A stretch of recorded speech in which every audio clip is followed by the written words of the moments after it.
ನಿಮ್ಮ ಆಧಾರ್ ಕಾರ್ಡ್ ನಿಮ್ಮ ಬ್ಯಾಂಕ್ ಅಕೌಂಟ್ಗೆ ಯಾವ ರೀತಿ ಲಿಂಕ್ ಮಾಡೋದು ಅಂತ ನಿಮಗೆ ತಿಳಿಸ್ಬಿಡ್ತೀನಿ. ಹೌದು, ನೀವು ಬ್ಯಾಂಕಿಗೆ ಹೋಗ್ತಕ್ಕಂಥ ಅವಶ್ಯಕತೆ ಇಲ್ಲ, ಮನೇಲೆ ಕೂತ್ಕೊಂಡು ಆರಾಮಾಗಿ ಲಿಂಕ್ ಮಾಡಬಹುದು. ಸೊ ಈ ರೀತಿ ಲಿಂಕ್ ಮಾಡೋದ್ರಿಂದ ನಿಮಗೆ ಏನ್ ಯೂಸ್ ಆಗುತ್ತೆ ಅಂತ ನೋಡೋದಾದ್ರೆ, ನೀವೆಲ್ಲ ಸ್ಟೂಡೆಂಟ್ ಆಗಿದ್ದೀರಾ ಅಂತಂದ್ರೆ ನಿಮಗೆ ಬರ್ತಕ್ಕಂಥ ಎಲ್ಲಾ ಒಂದು ಸ್ಕಾಲರ್ಶಿಪ್ ಹಣ ಡಿಬಿಟಿ ಮೂಲಕ ವರ್ಗಾವಣೆ ಆಗುತ್ತೆ.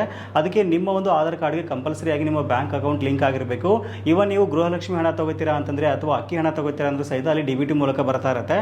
ಅದಕ್ಕೋಸ್ಕರ ಈ ಸಾರಿ ಯಾರು ಅಡ್ಮಿಷನ್ ಮಾಡಿಸ್ತಾ ಇದ್ರಲ್ಲ ಅವರೆಲ್ಲರೂ ಸಹಿತ ಕಂಪಲ್ಸರಿ ಆಗಿ ನಿಮ್ಮ ಆಧಾರ್ ಕಾರ್ಡ್ ನಿಮ್ಮ ಬ್ಯಾಂಕ್ ಖಾತೆಗೆ ನೀವು ಲಿಂಕ್ ಮಾಡ್ಕೊಳ್ಬೇಕು. ಸೊ ಜಸ್ಟ್ ಗೂಗಲ್ ಹೋಗ್ಬಿಟ್ಟು NPCI ಅಂತ ಟೈಪ್ ಮಾಡಿ ಫಸ್ಟ್ ರಿಸಲ್ಟ್ ಇಲ್ಲಿ ಕಾಣಿಸ್ಕೊಳ್ಳುತ್ತೆ, ಅದನ್ನ ಸೆಲೆಕ್ಟ್ ಮಾಡ್ಕೊಳ್ಳಿ. ಇದಾದ ನಂತರ ನೋಡ್ತಾ ಇದ್ರೆ ಇಲ್ಲಿ ಕನ್ಸ್ಯೂಮರ್ ಅಂತ ಆಪ್ಷನ್ ಕಾಣಿಸ್ಕೊಳ್ಳುತ್ತೆ, ಅದನ್ನ ಸೆಲೆಕ್ಟ್ ಮಾಡ್ಕೊಂಡ ನಂತರ ಕೆಳಗಡೆ ಭಾಗದಲ್ಲಿ ಭಾರತ್ ಆಧಾರ್ ಸೀಡಿಂಗ್ ಅನೇಬಲ್ ಅಂತ ಇದೆ, ಅದನ್ನ ಸೆಲೆಕ್ಟ್ ಮಾಡ್ಕೊಂಡ ನಂತರ ಲೆಫ್ಟ್ ಸೈಡ್ ನಲ್ಲಿ ಆಧಾರ್ ಸೀಡಿಂಗ್ ಅಥವಾ ಡಿಸೀಡಿಂಗ್ ಅಂತ ಆಪ್ಷನ್ ಕಾಣಿಸ್ಕೊಳ್ಳುತ್ತೆ. ಇದಾದ ನಂತರ ನಿಮ್ಮ ಆಧಾರ್ ನಂಬರ್ ನ ಹಾಕಿ ಸೀಡಿಂಗ್ ಸೆಲೆಕ್ಟ್ ಮಾಡ್ಕೊಳ್ಳಿ, ಬ್ಯಾಂಕ್ ಅಕೌಂಟ್ ನ ಸೆಲೆಕ್ಟ್ ಮಾಡ್ಕೊಳ್ಳಿ. ಆಮೇಲೆ ಬ್ಯಾಂಕ್ ಅಕೌಂಟ್ ನಂಬರ್ ಹಾಕಿದ ನಂತರ ಕನ್ಸೆಂಟ್ ಮೇಲೆ ಕ್ಲಿಕ್ ಮಾಡಿಬಿಟ್ಟು ಕೆಳಗಡೆ ಭಾಗದಲ್ಲಿ ಕ್ಯಾಪ್ಚಾ ಎಂಟರ್ ಮಾಡಿ ಸಬ್ಮಿಟ್ ಮೇಲೆ ಕ್ಲಿಕ್ ಮಾಡಿದ್ರೆ ಅಂತಂದ್ರೆ ಒಂದು OTP ಬರುತ್ತೆ. OTP ಎಂಟರ್ ಮಾಡಿದ ನಂತರ ಸಬ್ಮಿಟ್ ಮೇಲೆ ಕ್ಲಿಕ್ ಮಾಡಿ ಇದಾದಂತ 2 ರಿಂದ 3 ದಿವಸದಲ್ಲಿ ನಿಮ್ಮ ಒಂದು ಬ್ಯಾಂಕ್ ಅಕೌಂಟ್ ನಿಮ್ಮ ಆಧಾರ್ ಕಾರ್ಡ್ಗೆ ಸೀಡ್ ಆಗುತ್ತೆ. ಸೊ ಇದೇ ರೀತಿ ಯೂಸ್ಫುಲ್ ಇನ್ಫಾರ್ಮೇಷನ್ಗೆ ನಮ್ಮ ಪೇಜ್ ನ ಫಾಲೋ ಮಾಡಿ.